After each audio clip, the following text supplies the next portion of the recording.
What's up, everybody? Welcome to DA on February 7th. What's happening to our usual suspects are kind of MIA at the moment. Well, Our, one our, has a legitimate reason, though. yeah, I was gonna say our stats man is organizing up a new layout, so he's been MIA for a couple weeks, but hopefully we've got him back next week. Our No, our little our NFL awards we are pushing out to next week. Um, Rightly so, as we'll also have the Super Bowl to finish up with, and figure we'll turn around and announce the winners of the awards and the categories next week. We will save it for that. But how about, ironically, I mean, of all things, yeah, we had the Olympics kickoff last Friday, well, technically last Wednesday, but there was an interesting NASCAR race inside the LA Coliseum yesterday. And my God, we brought it up last week. That was one small ass track. And ooh, too not small. much room for wrecks either. Not much room for wrecks at all, Adam. At all. That was tight. I'm just mad because we had plans. We went out to at about 3 o'clock. We were which is when it's the first part of it started. We went out to, and I didn't realize. I thought I'm like, oh, we got time. I didn't. I thought everything was at 6. So I'm sitting in Longhorn. I'm sitting in Longhorn. And I look over and I see they're racing. I'm like, oh shit. So now I can't hear anything. So it's not easy to watch a NASCAR race and you can't hear what the hell's going on. And you're seeing like certain guys aren't making the show, and this it's like what the, like. So I was confused as shit because and then of course we went to my mom's house afterwards for a little like get together type thing, and so I'm trying to watch it on my phone. Still can't hear shit because I didn't want to be rude and everybody's talking. So it was like I basically just got the visual of it all. I didn't get to actually hear anything, but I mean, from what it sounds like, everybody's giving it a coup. Like I haven't heard really any bad things about it. I was gonna say, didn't I hadn't heard anything negative about it either, and our chat was actually quite active about the race. In, I mean, including some of those guys who aren't racing guys. On top of Mm-hmm. it, Suds is even sitting there going, "It's the first." I believe the quote was, "It was the first time he's never slept through a NASCAR race." Yeah, you fall asleep during our track that small, you're gonna miss everything. What is it? Miracles can happen. Yeah. I mean, don't get your hopes up. You probably won't watch any more, but at least you watched that one. Yeah, it was real interesting. I mean, how wild was it that you? I mean, you saw the pit crews up literally near the stands, near all Mm-hmm. the fans, and it's just like, man. I mean, talk about no room for error, and I mean, the spotters, had to be on the ball yesterday because Mm-hmm. that is crazy. Well, I know, like the one thing. The one thing it's not that they're bitching about anything with the race itself, but I hear a lot of people bitching about Ty Dillon today about the fact that motherfucker hit everything but the pace car yesterday. Like, I mean, they said this dude was hitting everything. Like, I didn't see it, but I'm like, good lord. I was gonna say that it's a well. What's happening, Jimmy and Kareem? What's happening, guys? What's up, gentlemen? So, ironically, the three guys that I kept picking to win races every week in the fantasy thing last year was Hamlin, Harvick, and Logano, and I'm sitting there going, well, might as well stick with the three guys that I always kept picking. What? So I'm sitting there I didn't. watching for them the whole race, and I'm going, oh, look at Logano. He's sitting up and he's crawling a little, and then he'd be one And it's kind of spot. like, and I think I even said in the chat yesterday, like Logano seems to be the one. Like when there's a first time ever race, he's a good pick considering he won the dirt at Bristol last year, and then he wins this one. yesterday. So it's like Logano just seems to be the guy that when there's a brand new race at a brand new place, like he just seems to figure it out and find a way to get to the victory lane. Yeah, it was it was pretty interesting. But like I said, all right, well, I got three dudes to root for, and of course, I'm also keeping an eyeball out for Truex, who He kind didn't of even fell. make one, or he was in the tail end or something, wasn't he? Yeah, he fell off at the bottom. But I was like, you know what? I said that was a fun race to watch. I mean, you only had 150 laps, and I mean, man, it seemed to go by quick. And then to have the little, I don't know, you want to call it a halftime kind of thing, and you had Was Ice the Cube. Yeah, I was just like, okay, wait a second, Ice Cube and NASCAR, you just. Well, and believe me, there was a lot. That was kind of the one thing that people were like, "What the fuck?" Like why Ice Cube? It's like, no, shut up, let it go. Yeah, well, it was kind of like, it's not usually the correlation you put together. I mean, you had Blake Shelton sneak up In the into the booth, broadcast booth, beforehand, and I'm watching it on my phone because Kelly's watching something else on TV, and and Bryce is watching something on the tablet. So here I am on the phone catching it, and she goes, "Is that Blake Shelton?" I went, "Yeah, see, on the race. If you just turn it to Fox, we can watch yeah, it." she still did. No, she wasn't buying it. She wasn't having it. She wasn't buying it. I had You tried. watching the race on the phone, and You tried. I did. I tried it big time. I totally tried it. Then we're just talking a little bit about the race from yesterday. My We'll get into that in a minute, Michael. Mike, give us a second. We've got opinions on that one. We've got opinions on that too. It's oh my god. But no, overall, I thought, you know what? If you had a few more events like that, you could actually get enough, get some new viewership. Like I said, we got Sudbury watching the dang thing. Hey, why not? I mean, Akers was even sitting there, pretty much in tune to it too. So, I mean, it was a short, quick race. From starting at 6 o'clock. I mean, it wasn't that bad at all. Mm-hmm. And like you said, I mean, what we had was it 5 or 6 cautions, right? Something like that. I don't remember. I think it was about 5 or 6. So it wasn't too bad. You had a few weird wrecks, but nothing, extremely Well, detrimental because you couldn't really get it up to high speeds. no, it's one of kind of the one bad with those is that with that track though being as small as it was, like if you're not like the top five, you're really not. It's going to be hard to get to the front, and you're literally going to have to move people out of your way to get there.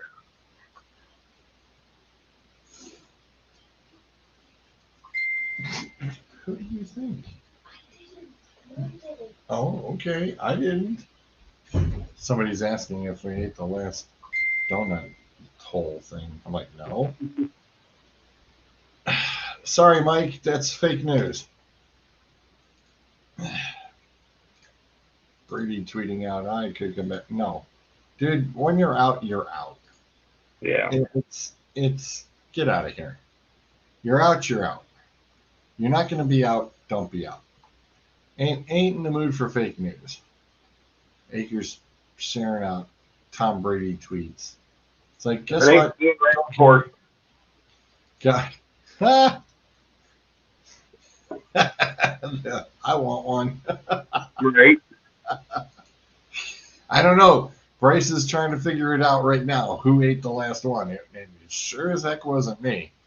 So, So it's like, Bryce, did you remember eating it this morning? Because it wasn't me. Sorry, dude. Although it does kind of sound good right now, doesn't it? that's everybody's mouth water. None of these. Yeah. Thanks a lot, Bryce. Now we all want donuts. Right. All right. Let's get into the disaster of I can't even call. I was teasing everybody last week about the Pro Bowl. Holy crap on a cracker. I'm glad. I mean, I watched a little bit of it when we were sitting down eating or whatever, but I like Mike said, I couldn't watch it. It was a train wreck. Yeah, I mean, I like there's one Facebook post that shows a differential of this year's Pro Bowl and the Pro Bowl from when Sean Taylor was in, and When Taylor popped him. I was like, yes, total difference. I mean, really, touch football with pad? Why? Why have the pads on at all? Like Mike said, it's shorts and a t-shirt. You know, it I was mean, pathetic, it was basically a flag football game with pads. which is, I'm sorry, that's what we called padded flag in our day. You Why don't know, they just do? Why don't they Rice. do it this? Bring back like do the yeah, it's gone. I, I I actually sold it and shipped it out 2 days later, so it's gone. But Nice. why don't they think of like because it's such a boring thing to watch. Why not bring some sort of like with all the Pro Bowlers, do something where it's like football related, or just say fuck it, make it like an American Gladiators Well, setup. all the skills competitions were all during the week, and you had to kind of flip through ESPN or NFL Network to try to find the damn I didn't things. even know there was any.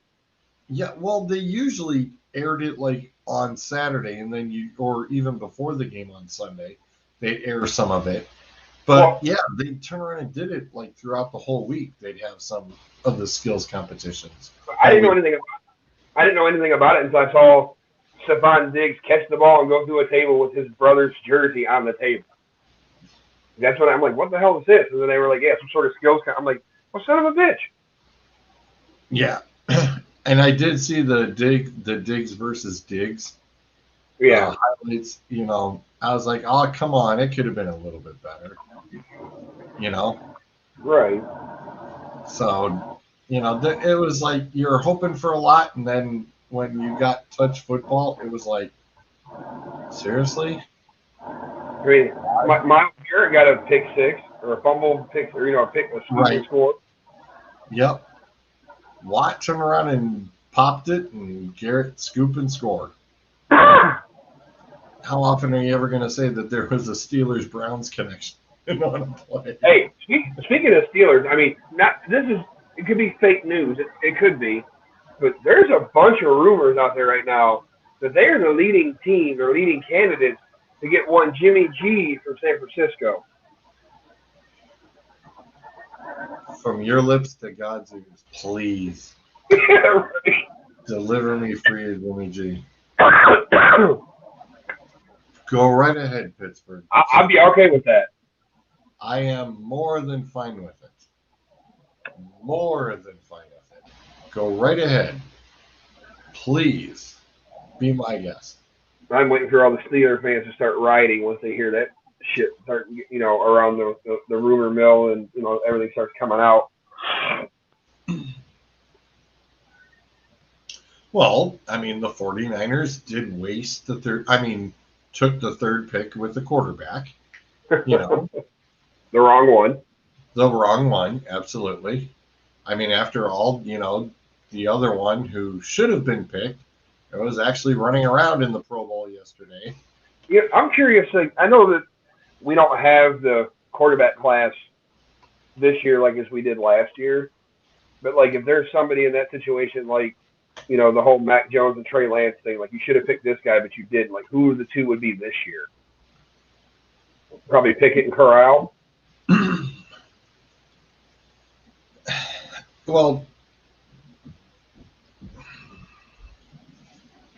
in all fairness, like you said, with like last year, Burrow goes out with the injury, and then all of a sudden this year, Burrow's like ultimate QB. It's like, Mm-hmm. so everybody, of course, right now is writing off Trevor Lawrence, and it's like, Do be that. careful, be careful. It's like, yeah, right now all those rookie cards are like literally, propping up speakers and webcams. Well, the thing is too is I think this was Trevor Lawrence's first ever like loss type shit. Like losing season. He's always been had winning seasons in his playing career. So he's gonna come out with a chip on his shoulder next year. I don't doubt it. And he's got a hell of a coach now that can help him in Peterson. When I saw that, I was, and that's where I wanted to go to. Peterson has been hired by Jacksonville, and he turned around Philly. Who's to say he can't turn around Jacksonville? We've talked about the pieces that are there. It's just the proper system. And if Peterson can plug his system in and it's the right personnel, then guess what? Makes things a little bit more interesting for this year. It really could be. I mean, Cincinnati went from worst to first. Yeah. So it's not that it can't be done. It can be done. So, I mean, granted, hey, they got another first round pick, the first overall pick, Yeah, like Mike said, Eric Bieniemy gets an 8-hour interview and nothing. Like, I don't know what this. They just say this dude doesn't interview well or what? Because obviously he's a great offensive mind, but I mean, at this point, just stay in Kansas City until Reed retires. Well, and we brought that up. I mean, an 8-hour interview. I even thought at first, I think along with almost everybody, once Byron Leftwich was interviewed, we thought for sure Leftwich would get the job. Yes, and then that fell through because I'm pretty sure he was the one that was going to get it, and then something came up and they had talks that fell apart. It's like you'd love to know what came up. You want to know why weren't decisions being made, and especially when everybody figured that was going to be the big favorite, and then all of a sudden maybe Leftwich didn't interview well. But I mean, if you don't interview well, I mean, your body of work that's put on the field should be enough of what you're looking at. I mean, well, the only thing with Leftwich I think that could be the problem is that he's still too green per se. Is then they don't think he's ready yet, and maybe they thought he was, and then they interviewed him and they realized he's not, and that could have been a hang up. How many brand new coaches are there? Well, I'm just saying. You know what I mean? Right now, everybody's trying the fresh new guy. Leftwich is a fresh new guy. Right. I mean, it's like, then again, some guys are just good coordinators and not good coaches. That's the other thing that I could see. But I mean, 8 hours, that's way too long. I mean, 8-hour interview, it's like, dude, you should have already had, that's dinner and dessert. It's no different than shit in khakis going to Minnesota. No, that I don't think that was an 8-hour interview. I think that was a flight in and he had a commercial back. Who knows? But he's done fucked up now, so. Yeah, that's an interesting little ordeal. So let's finalize up. I was gonna say I don't think we have any teams without a coach, right? Because it's just hired the coordinator. Right, they hired the DC. So, and that was a shocker. It's like, okay, internal. Right. Well, think about it. The last two coaching hires weren't from internal. The Texans and the Saints. Yeah. Because Lovie Smith was co-offensive coordinator or something with the offense, and now he's the head coach for the third time now? Bears and Buccaneers, and now the. Yeah. As I was saying, now Texans. Yeah.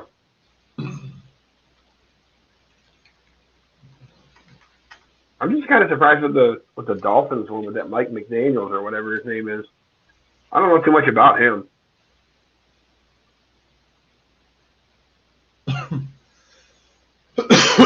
Okay, so to finalize up the list, Kevin O'Connell, Minnesota, Eberflus with the Bears, Dable with These the are all, Giants, and these are Hack, all offensive coordinators too, right? Hackett with Denver, Peterson with Jacksonville, Josh with the Raiders, Mike McDaniel with the Dolphins, and then the DC with the Saints. I think he's the only DC. Which is weird to think that like when they know it. It's always isn't it weird to think that there was that one year that the run of coaches was all defensive oriented. Now it's going to the offense. Like it's just amazing how it switches back and forth. Like with the way that the NFL changes year to year. You know what I'm saying? What's up, Jason? How are you, sir? How the heck are you?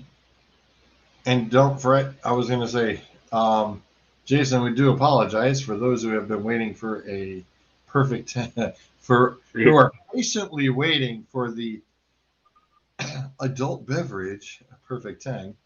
We have pushed it to after Super Bowl week. So there have been a few conflictions that we've had going on.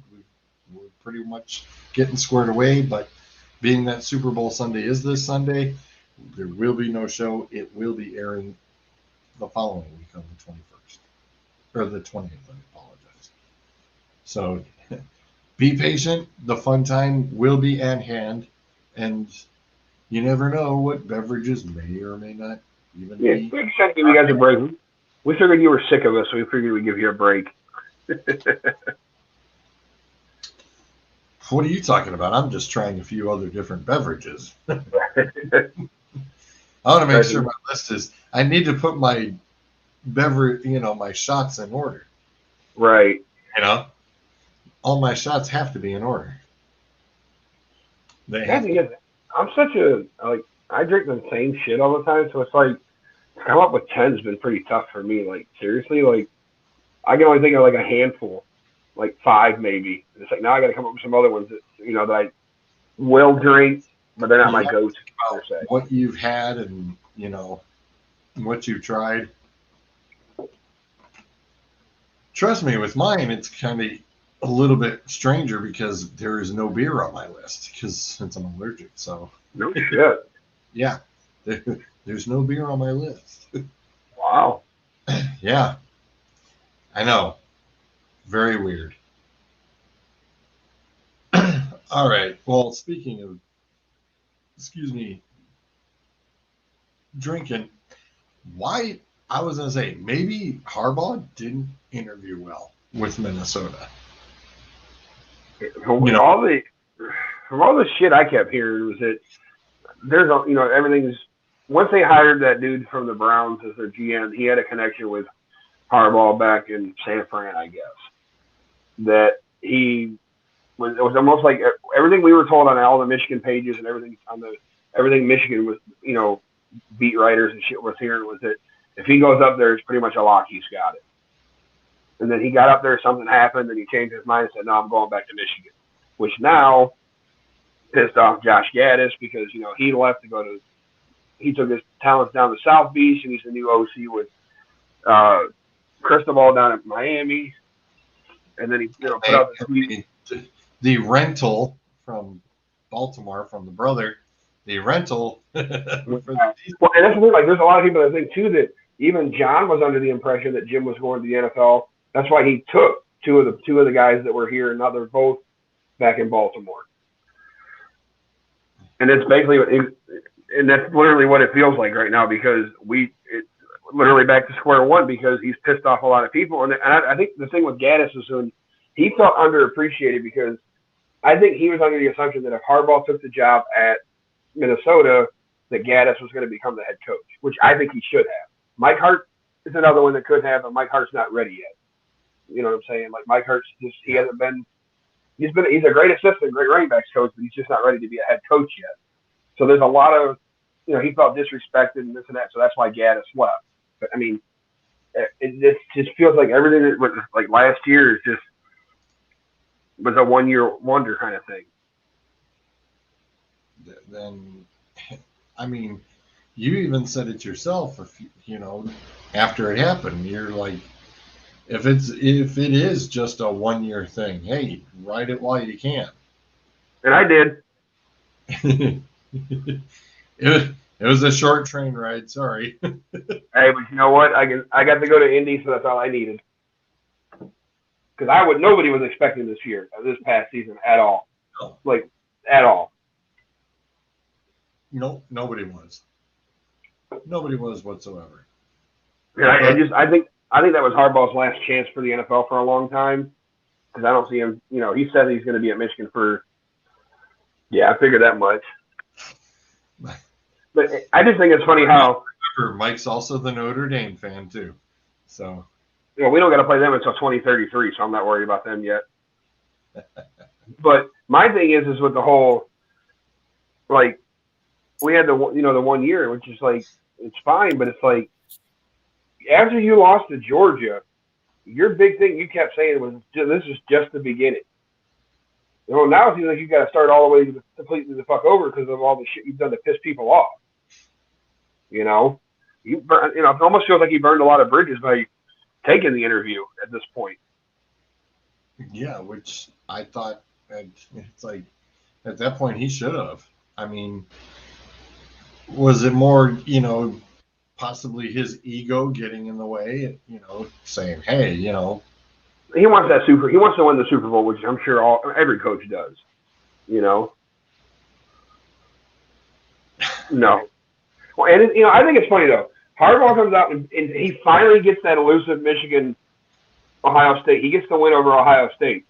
And fucking Ohio State just went in and they didn't like it at all. They were so pissed off that they lost to us. They went out and cleaned house on every fucking defensive coach you can think of. And just are starting over with everything. I know that was so funny that Ryan Day was like, nope, I'm not doing this shit. Went out and got himself a new DC, all these new coaches. Because think about it. If you guys would have had a defense last year with that offense, you guys could have been unstoppable. Pretty much. But like I said, Harbaugh to Harbaugh, you got a loner from the pros. Day will probably be looking to do the same thing. I'm sure. Go get yourself an NFL guy. I just think it's they were. That's the complaint I heard all year from Ohio State fans. Yep. Well, then I think it's so funny too. Is you get Michigan goes and loses to Georgia in the Orange Bowl. Ohio State goes in and beats Utah in the Rose Bowl, and all I heard was we could beat Georgia. Get the fuck out of here. Georgia would have fucked you guys up just like they did us. I was gonna say, the crazy thing is at any point in time you can have any team to beat any other team. Right. It's just a matter of what day it is and when it's gonna happen. There he is. Don't Mr. be alarmed. Clint. I'm black. Mike's good. We got a Rose Bowl. Yeah, I know. And still, winning the Rose Bowl I think it's still a big deal. I truly do. It's one of those bowl games that does mean something. It seems like it means more to the Big Ten schools. We're the only Big Ten team I think that won the major bowl game. Everybody else let us down. The Big Ten. What do you expect? Yeah. I was gonna say that. But not Iowa though. That game right there. I was looking at Iowa. I'm like, oh, they got it. Ended up losing to Kentucky. That Robertson kid. It was a good game though. It was. I'm just curious to see how Texas A&M is going to do this year with all that fucking money they threw out in this NIL shit and having the highest rated draft class ever, or the recruiting class ever. I was gonna say, boy, if that comes back to right. Oh my gosh. The thing is he beat Alabama last year with what he had. Now he's gonna, he's upgrading at this point. So we'll see how they do. But It will. That'll be very interesting. Yeah. And what For what those did I for miss? those tuning in, you are watching Dueling Aces. You are not watching Perfect 10. That's usually on Sunday. The decor in the back. It is DA. We are missing a few important bodies. They do have other obligations that are going on this week, but have been reassured that hopefully by next week the band will be back together as we definitely go over our NFL awards. And hopefully we even get Mr. Burrich in on that one too. Yeah, don't hold your breath. Oh, I'm sure. I got a guy I'm sure can turn around and message it. Damn, that bad boy was loud. And I got the window closed too. That baby was super loud. But no, Clint, you sent over. Can we say one thing real quick Shoot. about this whack ass Pro Bowl? Go ahead. Can we just get rid? If not get rid of it, can we just make it like a showcase for like free agents or something that was trying to get a shot back in the NFL or something like that? Because this shit yesterday was horrible. Like it was two hand touch. Like everybody on DA, we can all get together, create a team, and just play Play in the 'em. Pro Bowl. It's just two hand touch. Yeah, like we Like said, it was padded flag football, as we were discussing a little bit Steve earlier. Miles Garrett scored him a TD though Yep. off of TJ Watt batted Strip. the ball.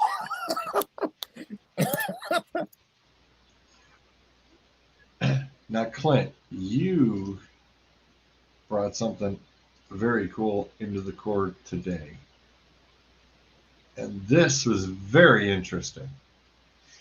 I was You I have was I was offended 30. at first. I was like, I don't see no Roberto Clemente yesterday, but then it said last 30 years. I'm like, okay. Yeah. You have $33 to make the dream team from the last 30 years. I was kind of surprised, like, well, why not just make it 30? But I was like, okay, I get it. So, Then they did because real, of the DH. yeah, real interesting list. Um, and we've got some responses. Um, the guys have put in responses back, and I'll go to Doug's first. Doug went with, for catcher, he went with Joe Mauer. First base, Jim Thome. Second base, Alomar. Shortstop, Ozzie. Third base, Scott Rowland. Left field was Ricky. Center field is Edmonds. Right field is Vlad. DH would be Edgar Martinez. Starting pitcher, Maddox, and closing pitcher was Rivera. I think you got to go Rivera. I mean, they're all good, but nobody was Mariano Rivera. I don't got Rivera as my closer. I didn't do one, but I could probably throw one together. But I don't know how. I know I'd have to get the calculator out and see what I'm spending. Because I'm telling you right now, center field, hands down, I'm not taking anybody other than number 24. I'm taking Junior all day for center field. As my center fielder. I think the way I did it was kind of like you got to like add it up and look at the team. Yeah, you have to add it up. I mean, and there are, I mean, it's almost, you almost want to say it's almost insulting that Gary Sheffield's $1. I Well, saw the thing that, is, dude. with left field, which Manny are you getting? The one that actually plays or the lazy ass Manny? Damn. Woo. All right, our baseball aficionado, Mr. Burridge. He says left field, Ricky Henderson. Center field, he goes with the dollar buy of Jim Edmonds. Right field, he'll go Larry Walker. First base goes with Jeff Bagwell. Second base goes Biggio. Shortstop, he goes with Larkin. Third base goes with Boggs. DH, he goes Martinez. Catcher, he goes with Posey. Starting pitcher, he goes Maddox, and his closer is Billy Wagner. I always liked him too. Yeah, that was a good one. You did yours, George, or you want me to shoot mine out? No, go ahead. I I, Uh, I got home a little late myself and didn't have. oh yeah, I'll do mine at work during downtime. My starting pitcher, I went with Randy Johnson. I got Billy Wagner as my closer also. My catcher is Buster Posey. First base, I went with Pujols. Remember Prime Pujols, bat 330, get you 50 home runs, still play Golden Glove defense. Second base, I went with Jeff Kent. Even though I All like right. Biggio, he can play a whole bunch of positions, so you can move him around. I went with Scott Rowland at third base. One of the most underrated third basemen of all time. I went with my favorite shortstop at favorite shortstop. I went with Jeter. I went with Albert Bell as left field. For There $1, we go. I get There that we go. power and somebody that will push my on their ass if they need to. Should be in the Hall of Fame, by the way. The media just don't like him. That's why he didn't get in. I went Right. with Griffey for center, Ichiro for right. I went with Paul Molitor as my DH. DH. DH. Yeah, that's not Yeah. bad. Yeah. Then I also did a fake lineup, like if I had to do a lineup with him. Of course, you have Ichiro bat lead off. I said I had Molitor bat second, followed by Pujols, Griffey, Bell, Jeter, Posey, Rolling, and then of course Kenneth bat last. That last. I'm saying now, I was like, oh, I know some baseball people in the chat. I I just was for, thinking of Birch, and I put that. I'm like, oh, that's something that wasn't there. just from going off the top of my head, I literally have it at exactly $33. Uh I just made it.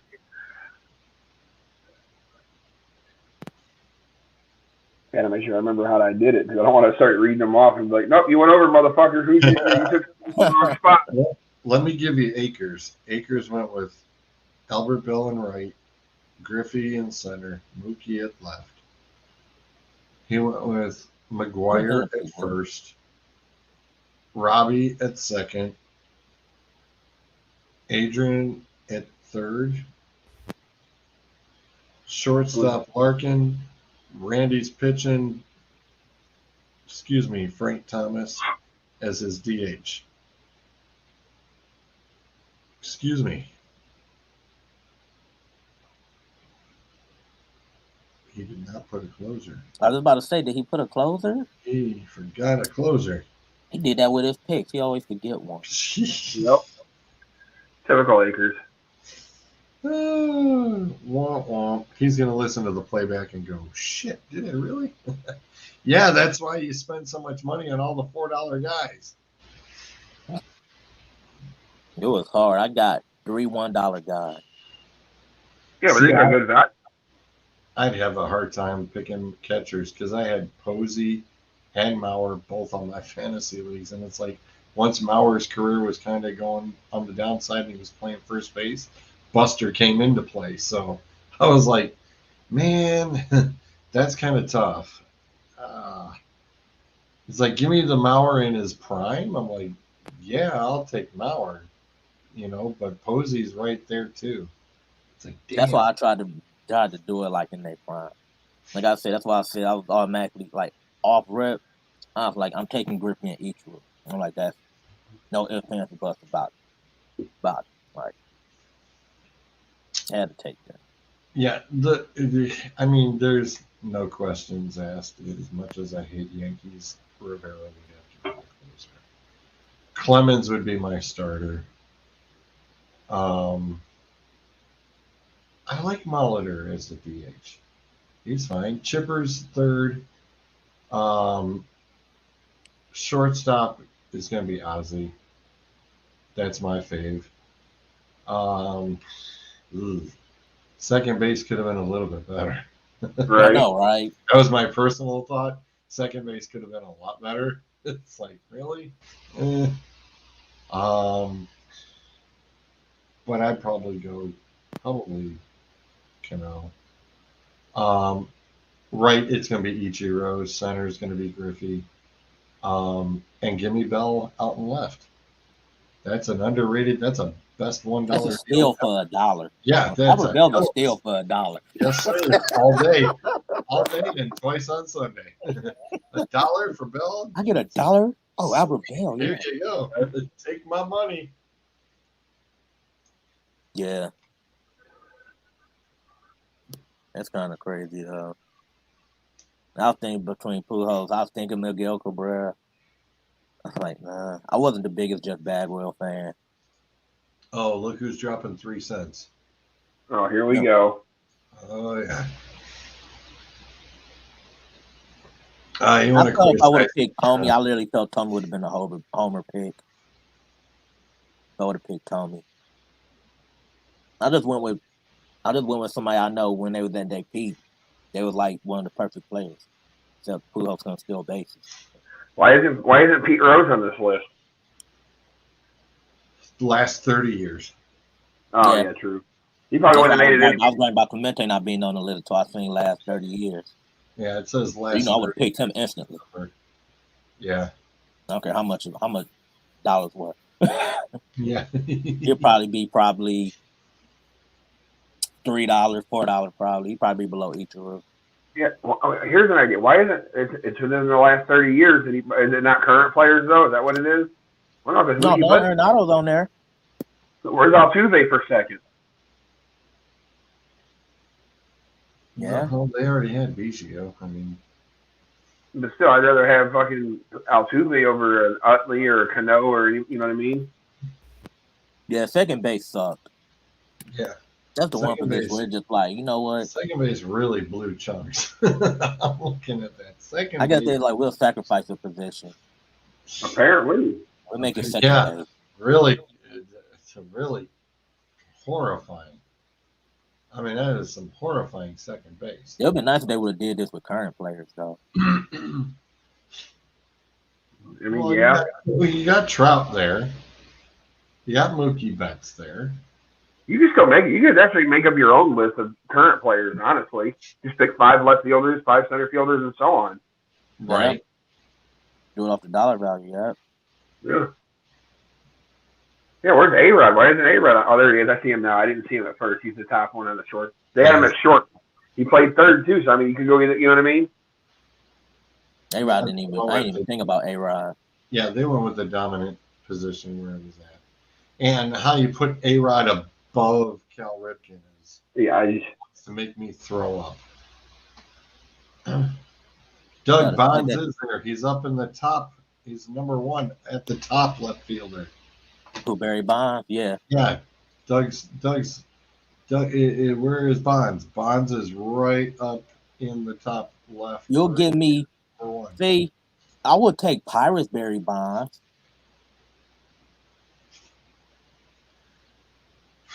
You know what? If I didn't make the list for second base, Pedroia. Dustin Pedroia. Yeah. He was a top for $3. Yeah. For $3. Okay. For $3, yeah, I can see it. Where's you got the what's his face? The dude from Acuna. Where's why isn't Acuna out there in the outfield list? We should do one of these with a current list. Yeah, I think that's a good idea. We'll turn around next week. We'll sneak one in and we'll turn around and put up current bodies instead of. Thing is how you value the dollar stuff. Yeah, but most of the players on that list aren't too far from, being retired. Right. I think it was the last 30 years. That's why I said it was the last 30 years. It was like, yeah. But yeah, I'm sure somebody might even have something where it might even be just all literally current guys right now. Yeah, the thing, yeah. Okay, just be value. Like, who would you put at 5? Who would you put at 4? Who would you put at 3? Looking at that list, I like how they have A-Rod and Jeter at shortstop, and one of the worst things that the Yankees ever did was move Jeter out of the shortstop and put A-Rod there. And move Jeter to second base. I thought Jeter stayed at short. They moved A-Rod to I was third. gonna say moved A-Rod to third. It's funny because I was watching the sports beef about it, and A-Rod was coming in like, "Oh, so y'all gonna move Jeter to another position?" They like, Now we moving you. "No, you moving to third. You ain't moving Derek Jeter." Well, because Jeter. So when A-Rod came in, Jeter was playing. He was playing shortstop and second. They would move him, and Jeter was a far better second baseman than he was a shortstop. And A-Rod was a far better shortstop than he was a third baseman. Or also got them two big ass contracts. Damn, why couldn't be an A-Rod circle? I know I would have got that money. Is he the only person that signed two like $250+ million deals? I think somebody else will probably get another one. There's been several I'm trying to players that think. have signed bigger deals. I mean, multiple. Like he signed multiple $250 million+ deals. I don't know. Did Trout? No, I don't think Trout did though. Scherzer signed a couple. Pujols has signed a couple. Verlander signed a couple. Scherzer. I said Scherzer. Yeah. So I mean, there's been a few. He signed one with the. You know, he signed with the National. Wait, he used to play for the Tigers. Mm-hmm. Yeah, he signed one. I He signed forgot one he with the was playing for Tigers, the then got Tigers. traded to the Nationals, and He was then he decent signed. Tigers.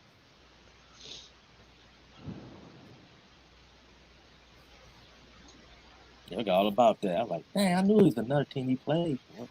Yeah, he started with the Tigers. Psycho Max. So we touched on the race just a little bit. We were A waiting. little bit. We were waiting for you. That's fine. I was eating tacos. No, that's a little TMI, brother. TMI. No, that taco's later. Oh, okay. Just want. I think you need to verify. I was trying to let that slide. I was. Yeah, No, so we were sitting down to eat dinner, and my wife's phone rang, and it was her grandmother calling her again. And my wife's grandmother loves wrestling, right? I've told you guys that's how she learned English, was watching professional wrestling. Yeah. So, but she's 84 and still loves it. Well, couldn't find Raw. because the Olympics are on, it's not on USA, and she's freaking out because she can't find it. Now, I mind think you, it's on Sci-Fi, ain't it? yes. Okay. Again, Yeah. for anyone in this group, It's not hard okay. to find. 84-year-old woman, not great with technology. Yeah. I had to sit there and talk her through scrolling through her guide on her cable box to find it. Wow. Does she even have it? She had it. She's fine. Okay. But the thing is if you have ever FaceTimed with an elderly person, you know that they're not great with framing something within the camera. So I kid you not, this is like the view I got, and I'm trying. If that red thing is what I need to see on her TV screen, this is like the camera view I got for 7-8 minutes trying to walk her through. But you got her there. I eventually I got her there. She found it. She's happy.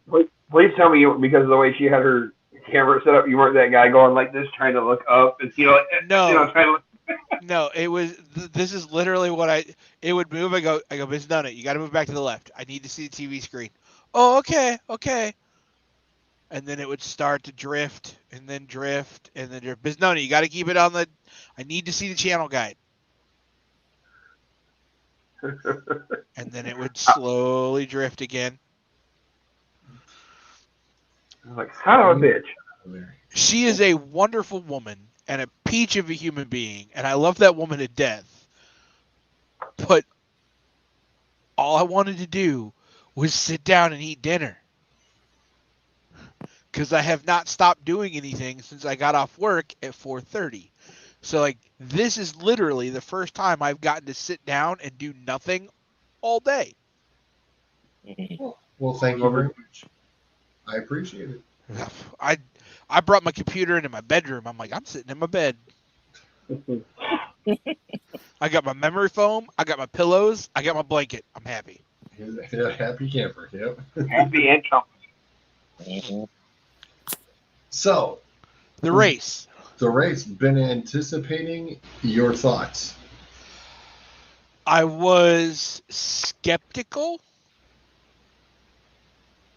of how they were going to pull it off, and I was also worried that it would go into the realm of circus as opposed to a show, especially with some of the individuals there, like Kyle Busch, who tends to get a little hot-headed at times. Logano. Or Logano. Who knew that Kyle Larson would be the hothead yesterday? Not me. I was like I was telling Adam. I said And I if- was sticking with my three guys that I had picked pretty much all year last year with Hamlin, Harvick, and Logano, and kept Truex, kept an all out for him wherever he was. He stayed in the back all day. Yep, That he was in an the back that row. was an odd situation. The thing with Well, 23 cars on the track. What was the top speed clicked at? 68? yeah. I thought I saw 68. And for that short distance, that's pretty fast. I mean, they hit 130 at Martinsville. Yeah, but this is even smaller than that, though. Well, it's a little over a quarter mile. The thing with yesterday's race is, I think NASCAR. I don't know if I'm going to give them too much credit because I don't know if they had this much foresight. But those conditions that they put that brand new car into yesterday was the most extreme conditions that it will be in all season. High brake temperatures, extremely high temperatures in the drivetrain and the transaxles and the drive lines, and Can you, for those of us who do not understand exactly what you're talking about as far as the heat setup? so I mean, it's common physics. The thing with short track racing is you're going to speed up real fast and then you're going to slow down real fast. So under the old car, under the Gen 6 car, they had what they called the 750 package. So it was high horsepower, low downforce, and it was always the big brakes. Like if you looked at any pictures from Martinsville at night or Richmond or Bristol at night,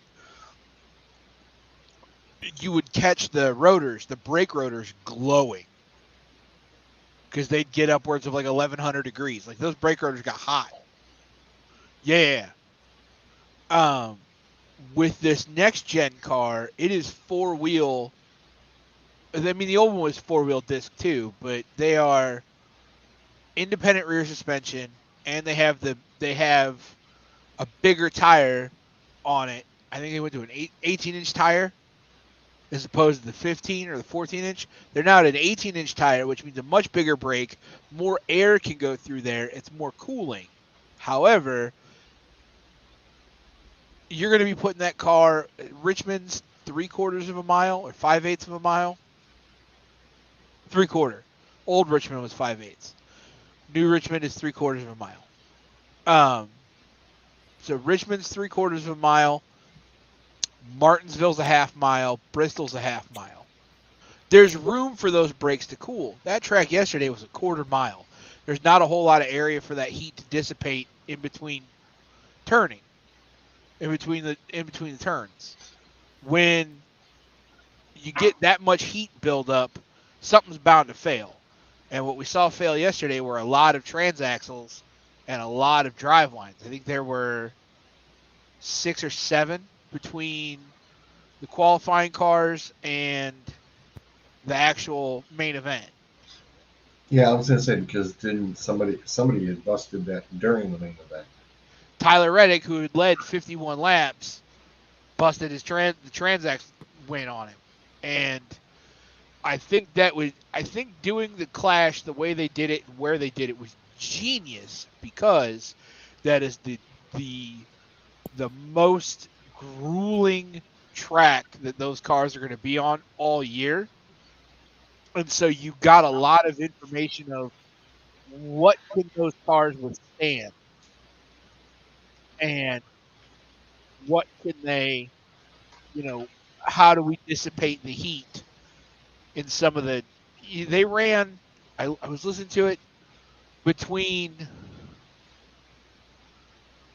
the heats and the main race, they ran 438 miles. Looking to get your share of sustainable investment? So, I mean, Martinsville's 500 laps, that's 250 miles. Bristol's about the same.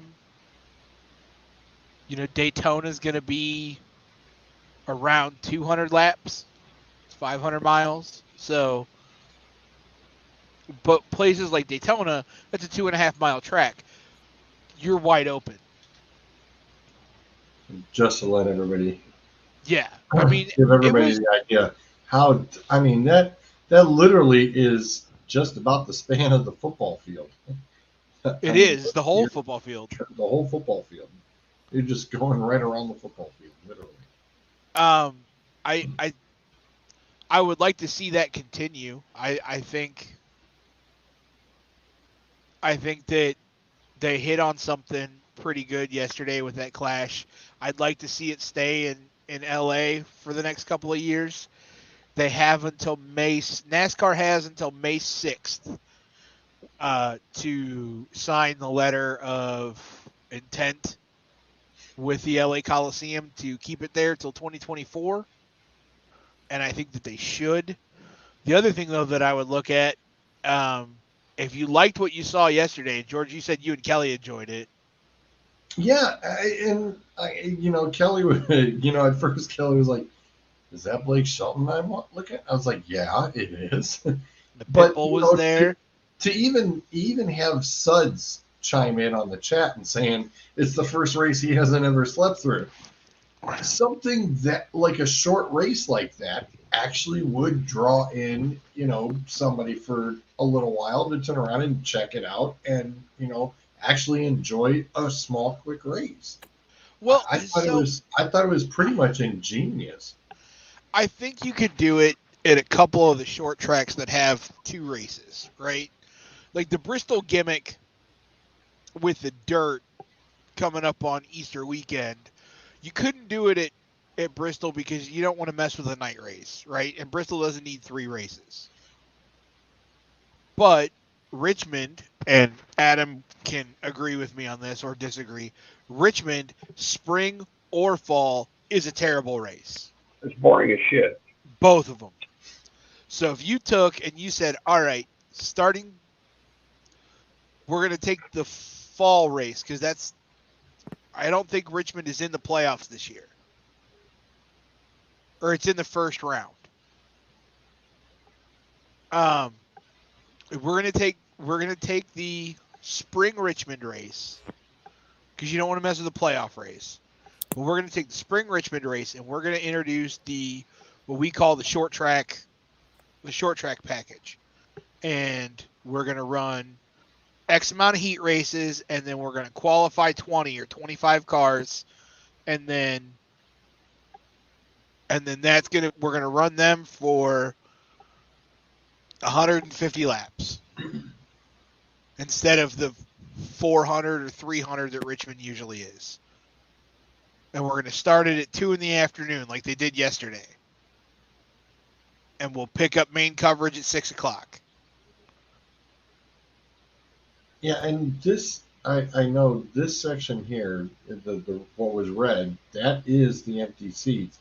This really almost did do a sellout. They had This section here was strictly for the spotters and crew. and the That crew. that was designated already. So that was like nobody's going in there. I But do believe the rest of it, I was pretty impressed. I mean, they were showing the full camera views, and it looked like they almost did pull off a sellout for this. I mean, there were early. of course, a lot of stars. So you see those black tarps there? Yeah, That's the first 14 rows that they tarped off. Okay? right. Because safety. Obviously, for A, the safety, but B, it was a sponsorship. So, but it was more for safety than anything. So, but with the early attendance numbers that I heard today on NASCAR radio was that it was right around 55,000. that's not bad. I don't know the last time I've seen 55,000 people in Daytona for the Clash or a dual race. I mean, and Adam and I were both talking about it last week. We watched those. Can you tell me the last time you saw 55,000 people in Daytona for a Clash? Does it even hold that many? I mean, probably more, right? I don't even know what Daytona holds. A couple 100,000, like 108, I think. Yeah. But NASCAR, I mean, they had just enough flair to go with the main event of the Clash yesterday evening. I liked that they started it at 2 and it went through and they kept it on Fox. It didn't start on FS1 or FS2 or whatever and then moved to Fox. They kept the whole thing on Fox all afternoon. I would think that going forward, you could take this and you don't need to saturate the schedule with stadium races. I don't need 4 of them. I don't even need more than 2. I think that you could take the All-Star race and move it to somewhere like a South Boston or a excuse me, or Bowman Gray or somewhere like that where the weather is more favorable in the summer to do it. The other thing, though, is I think that yesterday proves that NASCAR can take a venue that is not necessarily set up or suited for their needs, put a little bit of money into it, and make it that way. They have the removable safer barriers. They have the removable inner walls. You want to go to like South Boston or something or Hickory that doesn't have those things and say, okay, here, we're going to put in our safer barrier. We're going to put in the wall. And and we're gonna run our all-star race here. Or they go to New Smyrna in Florida, or they could go to oh god, what was the where they run the snowball derby at? Can you imagine the cup cars over there on that track? Like there's a lot of possibilities now. They were talking about running that same race like that in Wembley. Really? Yeah. That'd be interesting. The logistics of getting a car or 2 cars per team over to England is a bit daunting, but I mean, are you really trying to break into that market? I mean, F1's got Europe by the balls, so are you really trying to compete with F1 on their turf, or do you stay here? You could go somewhere like the Meadowlands or MetLife Stadium. I was going to say it would be interesting. I mean, just for a flavor thing. I mean, just like the NFL traveled once or twice, kicking it across the pond. I mean, yeah, is it worth it? Give it a shot and see what you do. Give it one time, give it a shot and see what happens. But I mean, dude, I would love to. Are you kidding? I would like. But I would NASCAR, love to see a Formula One race here. There are some Formula One races here. There's 3 of them. Really? Yes, they race at COTA. They're racing in Miami, and then the third one that they're talking about doing is in the. They're going to do a street course in Vegas. Yeah, I would love to see NASCAR do a street course, road course kind of race. It's coming. Is it? Look for Chicago, probably 2023 or 2024. I used to always watch what was it, Indy or F1 or something that would do that shit. IndyCar runs a bunch. They run the one in Detroit. They run one in Nashville. They run one in. Yeah, I remember seeing the Indy one in Detroit a few times. They ran one in Nashville this year. I just think it's cool seeing them like literally just put up like the walls and shit in like downtown. Like here's the cars come racing through like as part of the track,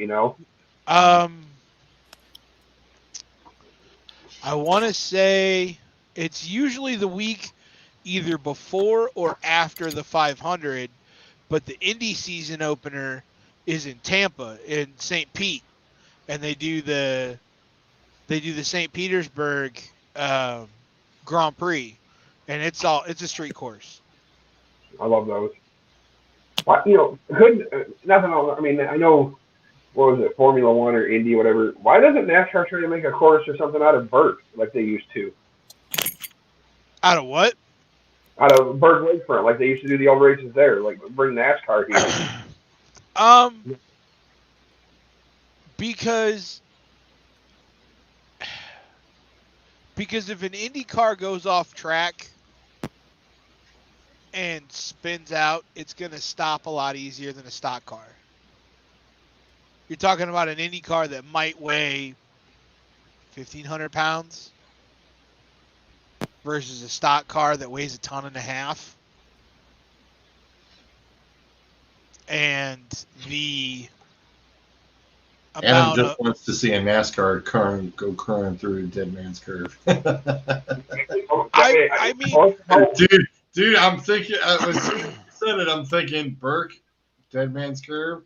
Yes. They run sharper. There's sharper turns than that at Road America. Mm-hmm. No, but you just know it's just like you're thinking that in your head. You're going, dude, it'd be pretty badass. I would like to see. And it was funny because somebody had mentioned they're like, it's really called Dead Man's Curve. It's like, yeah. I was like, I have a Dead Man's Curve T-shirt. Really? Yeah, I do. I bought it from the CLE store. Nice. I think NASCAR doing the Stadium Series, and maybe not even a series, but if you do 2 races a year, where one's in LA and then you go somewhere else with it, you could go to markets that don't necessarily have a track available to them, and you could do a non-points paying race there. The All-Star race could go to MetLife. It could go to it could go to, you could take it to Death Valley down there in Louisiana. You could take it to Oregon. You could take it to several different places. The other thing that I think, and you brought it up, is that street courses are going to start replacing a few of the road courses. I think you're going to have your favorites. You're going to keep Road America. You're going to keep Watkins Glen. Sonoma's not going anywhere. But do we need to run the Indy road course every year? No. Daytona road course? They're not running it this year. Oh no. No. Do we need to do we need to go to Mid-Ohio every year with the Cup cars? No. I mean, they don't now, but they used to. Well, Xfinity did. Xfinity did. They're not this year, but Truck is. Yeah, they switched it. So, we could take... You could put a sweet street course in Seattle. There's not a track in Seattle. You're telling me there aren't NASCAR fans in Seattle? That'd be pretty sweet. You're telling me that there aren't NASCAR fans in, some other underserved areas like Denver? I mean, think of what it takes to get somebody from Denver or Oregon or Wyoming to get to a race. You know what I mean? You're not driving, you're flying. Mm-hmm. Because for Colorado, you're either going to Vegas, Kansas, Phoenix. Those are your three locals. So, and if you're in Seattle, well, you definitely flying because the closest track to you is going to be Sonoma in Northern California. Mm-hmm. So, I think doing the street course things plus like Chicagoland, right? Everybody hated Chicagoland Speedway. It was shaped funny. The races were always strung out. And they were never really that good. And the attendance was terrible. And it was in a bad spot. Well, Amazon came in and bought a lot of that land. And I think they ended up buying the track. I think that track's going. Kentucky, another one. Kentucky after the repave was a terrible track. I know a lot of people don't like Pocono. I don't like Pocono either, but I don't think Pocono's going anywhere because it's unique. And it's a fast track. And it's fast. Michigan, they need to do something with Michigan desperately. Really? It's a Ford dominated track. What's that? What's It's usually down at Ford up in Michigan. It's the thing with Michigan is that the track, if you're a spectator, it takes forever to get out of there. Mm-hmm. Forever. Well, just anything in Michigan, it takes you forever to get No, out. I mean out of the track to your car. We left the race last year, and it took us almost 2 hours waiting for a tram to get back to our car. And from the track to our car was almost a mile and a half walk. Damn. Yeah. And it was, it's,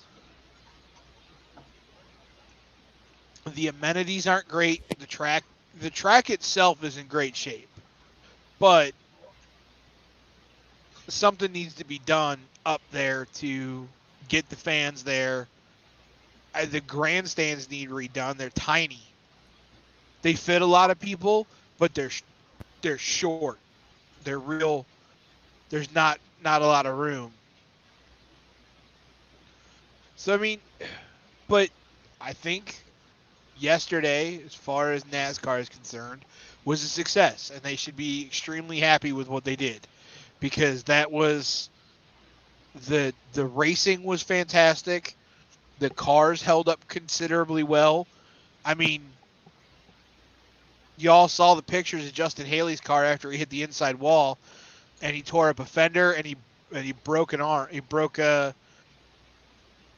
truck arm. That, in any other generation of the car, ends your day. But in this one, if he were to do that during qualifying, it's a couple hours and he's got a brand new car again. Dude, how large is that track? Huge. 2.5 miles. The Roval, or not the Roval, but the what do they call? They had a name for that, didn't they? It says a tricky triangle. There was something else. That is a very large track. It's only got 3 turns. Yeah, but the spacing, it's just like, But wow. that's from 2021. That's not this year.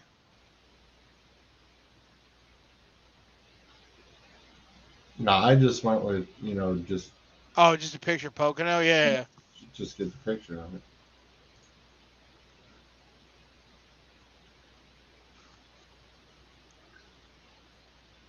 Yeah, that is a large. Is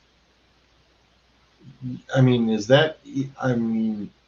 On the inside, is that even outside of just? Is that just all crews, or is that also grandstands on the inside? No, that's camping on the inside part. Did you say camping? Uh-huh. Yeah. Really? Yeah, so that top picture in the middle,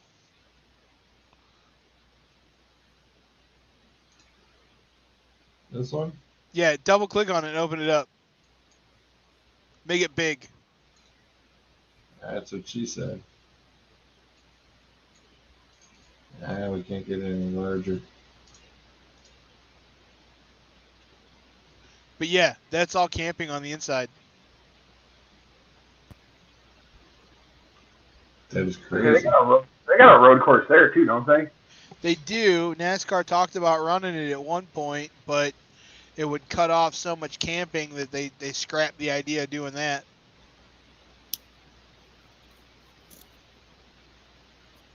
Damn. Pocono's where that dude ran across the track on the backstretch to get Matt Kenseth's autograph the one year when they were on a red flag. I remember that. That is humongous. You want to talk about another track that's big and you don't realize it until you get there is Indy. Indy's ginormous. I never realized how much walking I had to do that day. Indy is gigantic. I tell you, I didn't get to go there, but when I was going to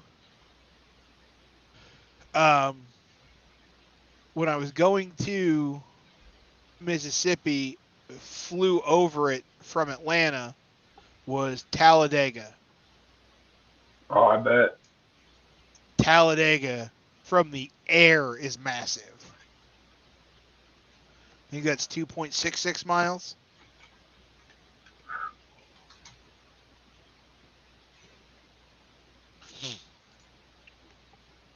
Damn. That's another one of those tracks that I want to go to before it's like a bucket list NASCAR track. Talladega? Mm-hmm. I'm trying to get a group of people to maybe either go to the Glen and camp or go up to Road America. Where's that at? Wisconsin. Oh, that's right. It's up by Green Bay. That's your aerial view of Talladega. Mm-hmm. You can literally land. I was just going to say, it looks like an airport runway. Right smack dab in the middle of that. It's big. I mean, look, it's right there. Here's your runway, man. Depending on which way you want to go, the other one that crosses it. Yeah, that's all you need. Good Lord.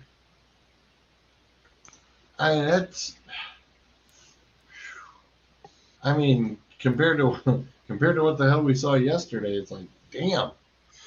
Well, like I said, yesterday's race, I think, with being in LA, so of course it's LA, so those who want to be seen are seen. What'd you have to get your take? What do you think of the halftime show? I mean, my kid thought she was gangsta until Ice Cube came on, and I knew almost every word. I said, just wait till the Super Bowl, the halftime. Like, right? These kids today think they're badasses. Nah, Tupac and Dre and Ice Cube and Bone and all those, they raised us. Like, yeah, they're about to get a hardcore lesson this week. Clint knows what I'm talking about. Yeah, I do. That's why they got Kendrick Lamar there. Help the young people feel comfortable. Right? Listen, I'm just waiting for the camera shot of some 45-year-old woman twerking in the middle of Dre. I'm gonna be like, she was at the skating rink. Like, I know that's where that woman learned that at. Or the bowling alley.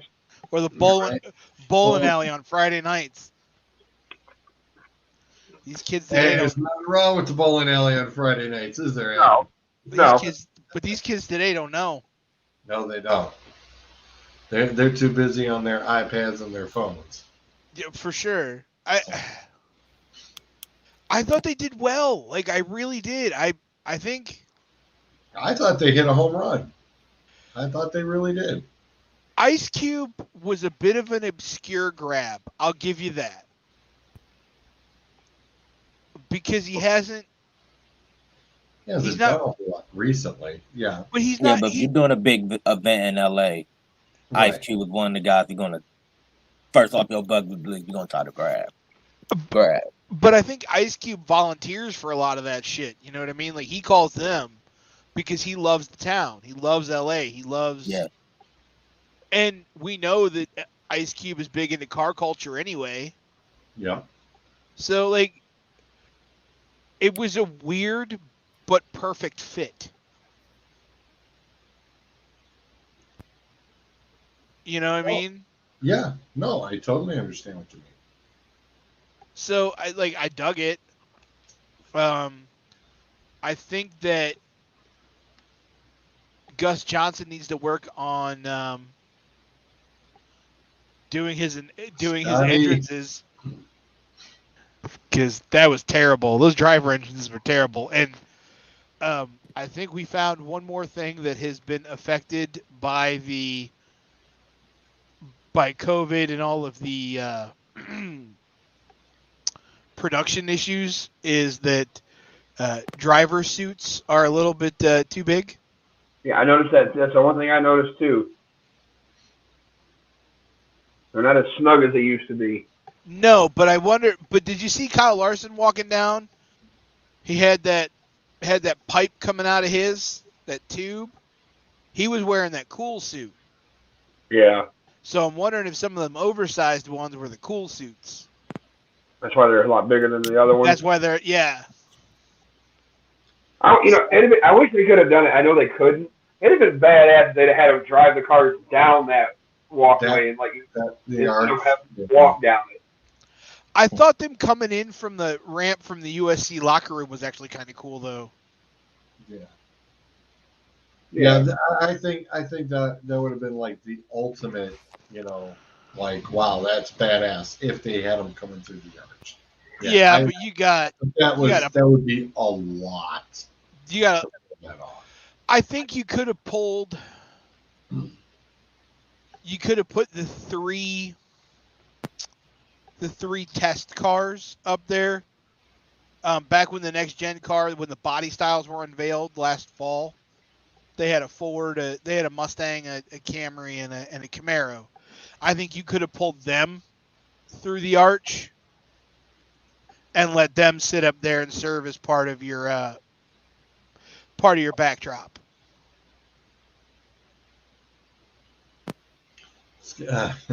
Scott's jumping in on the Twitch side. Scott, we're talking about the halftime from the NASCAR race yesterday. And it's like Scott's already jumping in and talking about the halftime show for the Super Bowl. Funny thing is like this would be one of the first halftime shows in a long time that I think will actually have good ratings. I don't know. I think they're going to tone it down too much, though. Probably. I would. You can't have a halftime show with Yeah. with Eminem there and not tell them they need to tone it down.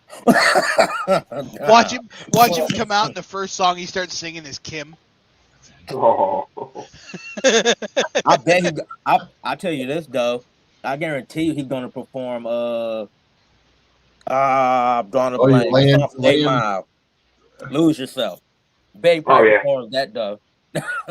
He'll probably do that. He'll probably do Slim Shady. He'll probably do I want him to do Love Game with him and Kendrick Lamar, but that song will get FCC'd out. I think they'll probably they're not going to play that song. The censor's sitting there going, ready, set. Yeah, he talking about beating the chick up and throwing her like through a pothole or something like. Yeah, Emma just talking crazy in that song. I think they'll do underwater. I think they'll do a bunch of mashup stuff. I just they're in LA and Dre's there. I just to rile the crowd up and to watch Roger Goodell shit himself. I want Dre to start spinning the first 5 or 6 bars of FTP. Like you don't even have to rap nothing, just the music. Music. Just play the beat. Exactly. Just drop the beat and the siren that's in the beginning of that song, and watch poor old Roger Goodell just lose his mind. Ain't even got to say nothing. Oh, that would You know, be funny. is Goodell will it's like, oh, yeah. And then you zoom into his face. The shot looked on his face. You just And then hear they don't Ice even Cube just watch out the of lyrics. nowhere. Yo, Dre, I got something to say. Oh man. I would die. I would be so happy. Listen, I'm a suburbanite Midwestern white kid. I didn't grow up with any of the troubles that they grew up with out there in LA, especially in Compton and South Central and all that stuff. And I can appreciate what they're talking about. And I just want to see old senior citizen white dudes get uncomfortable. What is this we're listening to? Yeah. It's like, who are Oh, they? That's man. all. Don't even go there. I mean, if we can get M and Dre and all them in the halftime show, there is absolutely no reason why we can't have Metallica or Slayer or anybody like that play the halftime show. Right? Right? Yep, Yeah. that makes total sense. I I saw a petition online and it had, I don't know, 12,000 signatures or something. It was to get Guar to do the halftime show. Oh Jesus! And I signed the shit out of that because that's awesome. I'd rather see Steel Panther. Have you ever been to a Guar show? No, I don't even know nothing about him. I was gonna say Kaufman's gonna jump back in here and just go, what?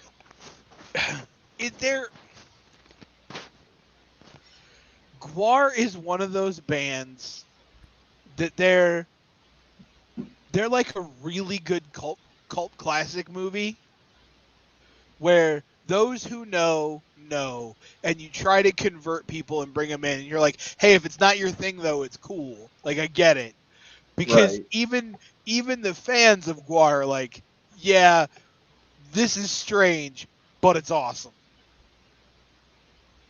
Kind of like those dry humor movies, like the Dumb and Dumbers of the world and shit like that, and the Super Troopers. And I can tell you I've never ruined a pair of shoes or clothes watching a movie though. yeah, they throw what blood in the car or something like that, or Fake fake blood. blood, fake semen, all kinds of stuff. Doesn't sound like a good time getting covered in. It's hysterical. It's hysterical. So like they one of the things was that they had this thing called the World Maggot, right? And it was this giant like inflatable nasty looking worm with all kinds of teeth, and they would feed people from the crowd to the World Maggot. Well, the World Maggot lived under Cleveland. That was part of the lore of the band. So whenever they came to Cleveland, the World Maggot would show up, and it was I watched Springer get fed to that thing one night. Oh, well, it's official. We have to have the moment of silence for the Statman's room. It's officially gone bye-bye. Oh, they're Officially moving, gone. right? Yeah, I already did. Today was the day that he said goodbye. He said goodbye to his room. It was official today. I mean, he could have at least cut out the Michigan thing and sent it to Ohio for me. Oh, he did all that painting himself. That's He'll impressive. paint the new house the same way. Yeah.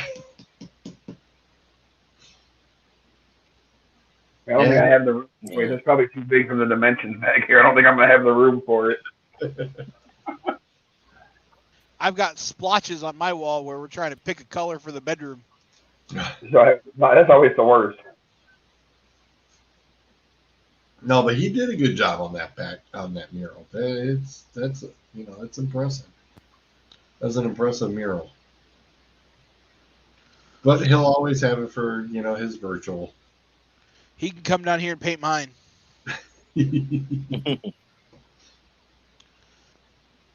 does bring up a question though. You got Dre and M on the halftime show this year. Kendrick Lamar and Mary J. Blige, and isn't Snoop supposed to be there too?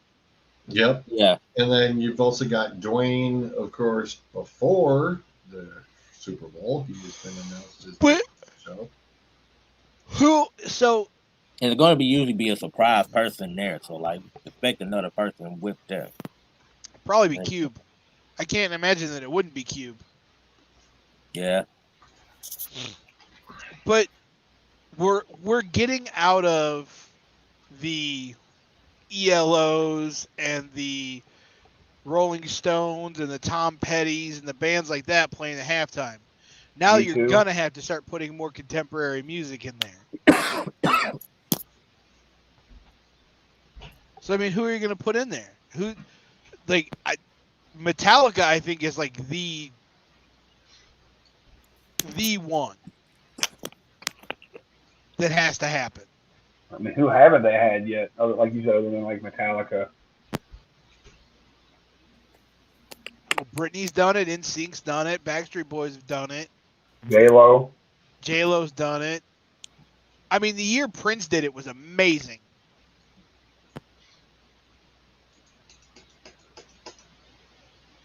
I really don't know who I'd want to see.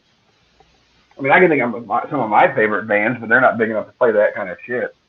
But here's the thing. So, going back to the Prince thing, they wanted to get all up in arms about seeing Janet Jackson's titties, but we watched Prince fuck a guitar for 15 solid minutes on the Super Bowl halftime show.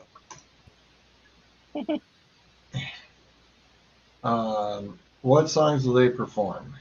Oh yeah, they're going to perform still DRE with that's iconic song. I can see that one getting played.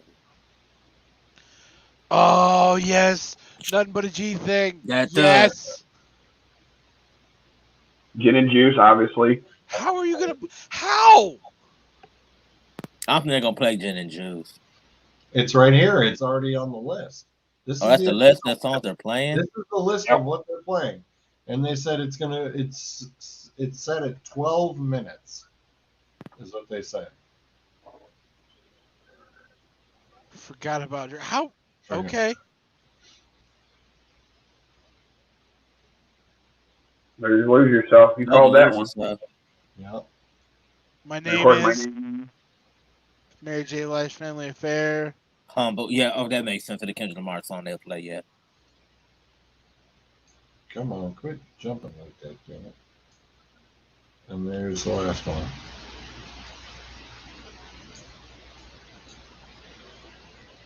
So, country music star Mickey Guyton. Star Spangled Banner. Jenny Aiko. Who? I don't even know who that is. Okay, it's a running joke in the chat between me and Sean. You remember I told you Sean always talk about eating the booty and everything like that. She made a song where she said she wanted to eat her booty like groceries. Jenny Aiko. That's what we talk about. Oh, all right. Yeah. So there's your rundown. That's what's being done in 12 minutes, supposedly. That's your rundown.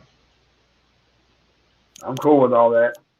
I don't know much about the Mary J. Blige or the Kendrick Lamar, but yeah, Family Fair gonna be jumping. That's gonna be the song. That's gonna be the mellow song to get everybody jumping before they probably crank it back up. Then you got Humble by Kendrick Lamar. Of course, that makes sense.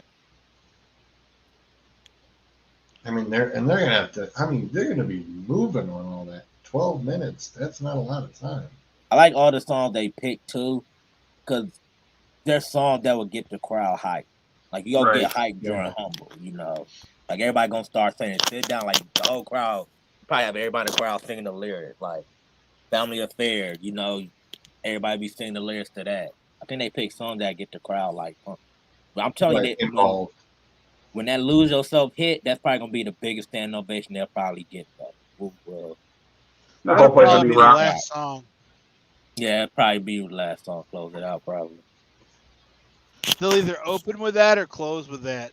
Yeah. I It'd be hope best if they open with it. Yeah. Set the tone. Yeah. And then the Super Bowl has to be tied to just make it that much more. Halftime. When you just start singing it. But you gotta play that intro though.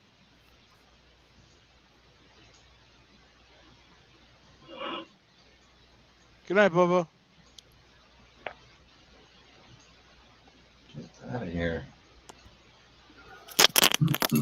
I'll be highly upset if this Super Bowl halftime show is disappointing. I don't think it will be, but What's that? the halftime show. Halftime show is going to be longer than 12 minutes. Yeah, I just said I hope it's not. They got the lineup to make it what's name. I just hope it don't be like what's name. There wasn't one like they had the weekend and one before that. Weekend was last year. Last year, right?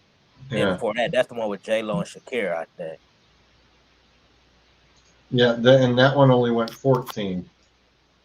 The J-Lo one went 15, and that they maxed it out and actually almost cut them because they said they're not to go over the 15 minutes, and so when they ran their. But that what happened when you got J-Lo though. Yeah, well, it's like, oh well, she may not be back. I don't know what they've got Dwayne "The Rock" Johnson coming in for. They just might be doing the intros or something, probably. Yeah, do you remember the last But time? open the mail because remember the last time he did intros? Wasn't that the Super Bowl with the 49ers? He did like the pre-talk, what's the name? Like I said, really? Again? Boring. I don't know what they got him. I don't know. It is too much The Rock. Or might he do something probably like he might toss the coin or something probably. I don't know. No, but he like Bruiser said, he probably made a phone call. Hey, I can be there. Oh well, you're a name, you're a draw. Come on. Highest paid actor in Hollywood. Number one actor in Hollywood.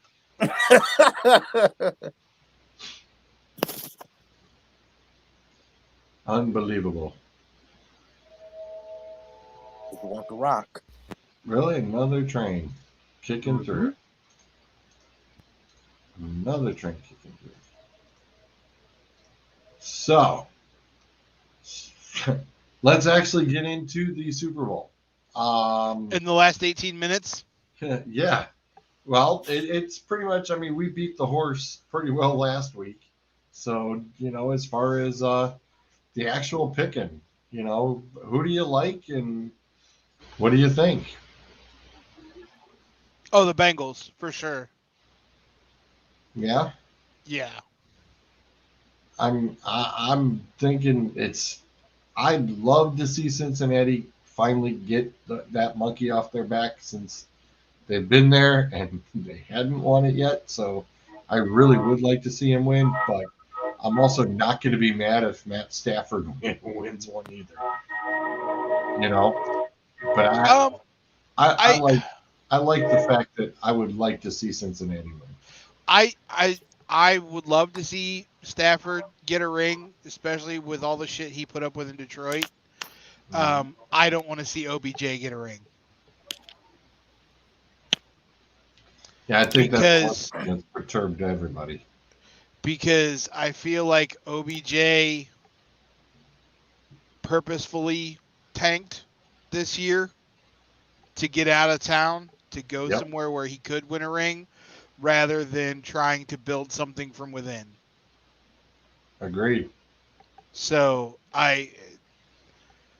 and to be honest, I know it's on NBC this year, but if I have to hear Joe Buck blow Cooper Cup on air one more time? Should be Joe Buck. He's not on NBC, I thought. What's that? Yeah, Joe wait, Buck. Buck was on Fox. But think I, talking about I Collinsworth. understand that. I understand that. No, but Joe going into next year, if Cooper Cup wins the Super Bowl this year, if I have to I'm hear not- Cooper, if I have to hear Buck blow him on air one more time, Well, I mean, don't worry. If baseball season come back up, he'll be back to blowing Kyle Schwarber. I mean, no, he's not Kyle Schwarber it's one anymore. of those. Who is calling the game? Is it Collinsworth and Michaels? Probably would be. It's on Oh, NBC. It's either Collinsworth and Michaels or Collinsworth and Tirico, but Michaels lives in L.A., so I would assume that it is Michaels.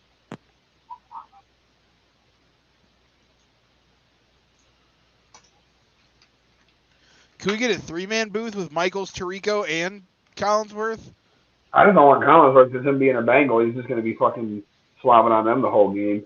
Oh, like Troy Aikman we do are with the Cowboys? we are all wrong. It's going to be Steve Levy with Brian Greasy and Louis Riddick. Wow. I was not expecting that. No. The Super Bowl's on NBC. How do they have ABC announcers? They're ESPN. Oh, sorry. No. That was a freaking Pro Bowl. See, I put in Super Bowl and they put up Pro Bowl. Really? Yeah, it's Michaels and Collinsworth. Yeah. Yeah, be Michaels and Collinsworth. Yeah, but Michaels and Collinsworth. God. Can we just mute it and I'll put on the Sirius XM commentators? Oh, shit, I do that with Joe Buck and Troy Aikman calling the game. Give me the Manning brothers. Yeah. Right? Yeah. There it is. There it is. Yep. Yep. There we go. Eli and Peyton. Yep. I hope No. All I hope three. I just want all three. I just want 3 hours of Peyton and Cooper making fun of Eli. That's wrong. Did you watch that college quiz show with Cooper and Peyton hosting? No, but I imagine it was hysterical. It was entertaining. It was entertaining, even though, they were kind of just being goofy about being hosts and whatnot. There were a couple of jabs, and yes, they were throwing a few jabs at Eli, too. Especially when it came to Eli's alma mater getting butt whooped. Yeah, it was entertaining. But yes, I would seriously love, I hope they do it again next year. Monday Night Football with those guys was just a lot more fun. I believe they're supposed to. I hope so. I would.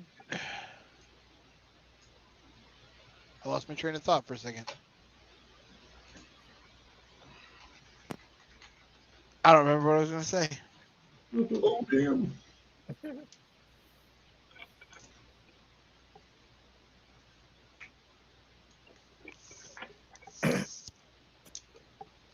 Okay, so. Now I remember. Reds. Do we even have the numbers for this? Yep. LA by 4.5. The over-under is 48.5.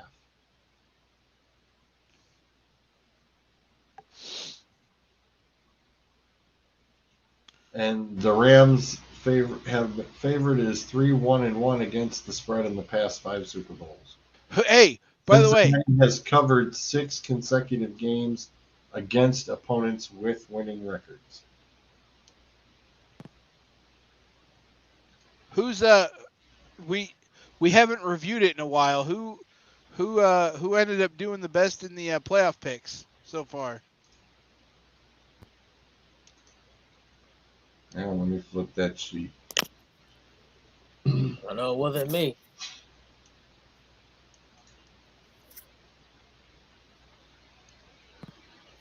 I'm sorry, somebody's been falling asleep at the wheel because we did not get picks from people in the divisional championship. Doug missed a wild card. We missed 1, 2, 3, 4, 5 people in the divisional rounds. I picked mine though. We all picked ours. No, there were 1, 2, 3, 4. There were only 5 of us who were picking. Basically, there were only 5 of us picking. Well, how we do? Uh,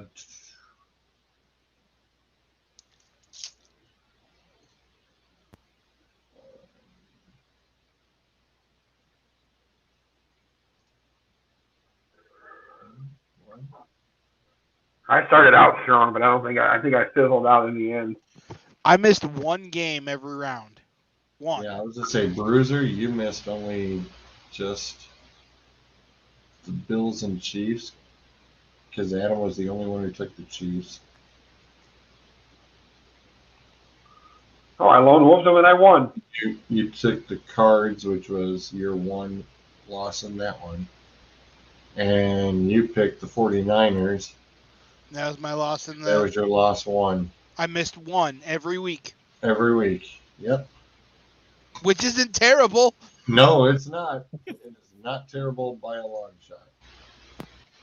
Not at all. Not at all. I'm still kicking myself for picking the Cards and that. Well, you know, it happens. So, Adam, what do you think? I really don't even care who wins, to be honest with you. I have no dog in the fight. I don't have any money on this or anything like that. But I kind of I don't want Cincinnati to win because of the fact that we'll have to hear about it in Cleveland for the fact that, oh, you know, this first time, you know, I think we have the longest streak now of not making it to the AFC Championship game since Cincinnati made it or whatever. But then Bruiser had to bring it up, and it made me really think, I really do not want to see fucking Odell get a ring. I really don't, after the shit he pulled this year. So I'm going to pick the Bengals, but that means Odell's going to get his ring. Because you know how that works. Well, I don't know. Your reverse psychology thing shit the bed a long time ago, too. So Didn't work out too well for you. actually, it did work out very well for me. Well, one game, the very last one, because they kept winning up until the championship game. Yeah, but like I said, but then I wore the damn jersey to the bowling alley on Friday night. That was the nail in the coffin. Which is Okay. Still got Trey Lance, future MVP. Doesn't matter. I wore the Jimmy G to the bowling alley. Clint, who do you think? Everybody talking about Odell. My take on it personally, I don't give a damn about Odell. He don't play for my team no more. His name should no longer be bought up. Unfortunately, it will keep being bought up. Since he's going in on house money, I mean, back to what Bruiser said, I think it was last week, they wasn't expected to be this good, this quickly. If they got no pressure. They go in here and they lose. Everybody like, oh, well, we never expected them to get this far, you know. The Rams, they got all these people, OBJ, y'all traded for Von Miller. Like, The Rams went all in here. they went all in. They're all in. After next year, they're screwed. This whole If they thing lose the Super Bowl, I mean, Yeah, I'm going with that Cincinnati. we'll be talking about next week if I'm that going with happens. Cincinnati because again, that they're playing with house money. They coming in there loose. They ain't gonna come in there tight, man. They hot right now. And I mean, that's what we will bring up next week if that does happen. The Rams put this team together now to go all in and go win the Super Bowl. And if they come up short, is it a big failure? I mean, just getting there, is that enough? But at the same time, again, it's like it really don't matter to me who win. If the Rams do win, I will be happy for Matthew Stafford because it'll be like a big fuck you to Detroit because everybody say he was trash. And I'm like, the man never had a running back, never had a defense, only had Calvin Johnson. Like, he ain't had shit around him in Detroit. And he got weapons now in Yeah. Super Bowl. I mean, As long as he doesn't throw 3 interceptions, he'll be fine. Or pick six at the wrong time. Right? That too. Yeah. I mean, and the weird thing is, Burrow said it last week, is, whatever the adjustments are at halftime, that defense holds the other team to just 3 points in the second half again. And it's like, if that doesn't concern McVay, if you thought that all of a sudden you didn't think that Shanahan was in your head and he was in your head, well, now you have to worry about a defense that literally has only held a second half team to 3 points. You ought to be afraid. Be very afraid. And they can take Cooper Kupp out the game too. Outworks it. They can take Cooper Kupp out the game too. Mm-hmm. You're gonna see a lot of Jesse Bates. You're gonna see a lot of the safety. I know he is. It's going to be a very, very interesting game. I think it's going to be a good game. I think the over/under is a little short. I mean, I know it opened up at 50. It's like, I think it's going to be a little bit more. I was shooting around 56, 58 points. I was figuring. So, it's 48 and a half. I thought is kind of low for these two teams. I think it'll end up being an actually fairly low scoring game. Not like 17-14, but probably like 27-24, 27-21. Yeah. I was thinking it was going to be a 30-27. Both defenses are what's the name. I feel like, remember, Joe Burrow still gets hit a lot. Yeah, boy, they better put some bodies on 99. Burrow's like, I think they'll let him run free, to be honest with you. Burrow's like a Timex, takes a licking and keeps on ticking.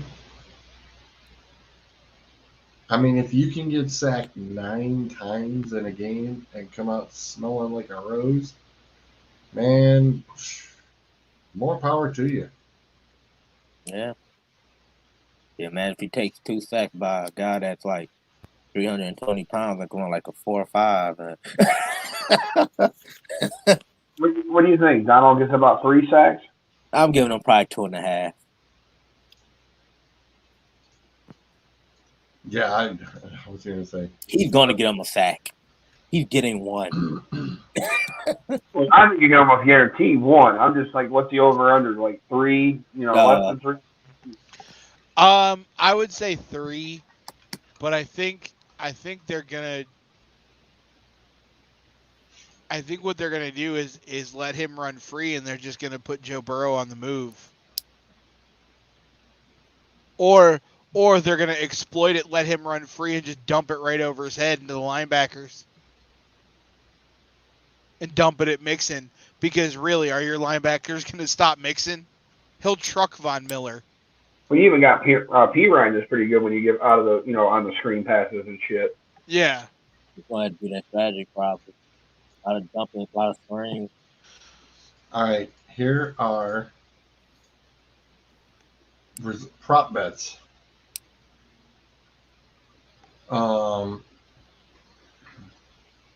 The length of the national anthem, over or under 95 seconds. Outcome of the first coach's challenge. Jersey number of first TD scorer. First team to call a timeout.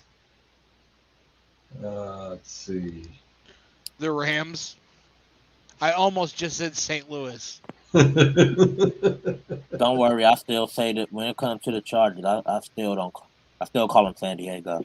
It's just a what's the name? Total successful field goals. Well, if Gay's kicking them, that you can forget it. But we got Money Mac kicking. Yeah, I think over under at 3.5. Yeah. Listen, George, we don't need that kind of slurs around here. We don't need to say gay. We just need to say football flexible. Yeah. It's the kicker of the Rams. That's the guy's name. Total punch by both teams, 6.5. Total players to attempt a pass over under 2.5. Either team miss an extra point, score a TD and a 2-point conversion. A big man touchdown. Shortest TD score. The last team to score. Last play of the game to be a kneel down. Total touchdowns over under 5.5. Total game turnovers 2.5. They seriously do the order of the Gatorade bath. Color of the game. They always do the color of the Gatorade bath. Yeah. Yellow or orange, any other outcome. Wow. Interesting.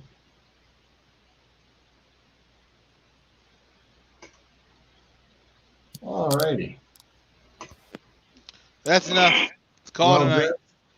Yep. We are. I got food to eat. We are going to be hitting it. It's that time. Wrap it up. Like I said, next week. Next week, NFL awards, a wrap up of the Super Bowl, and the unveiling of the Dueling Aces NASCAR Fantasy League. Oh, And Valentine's Day.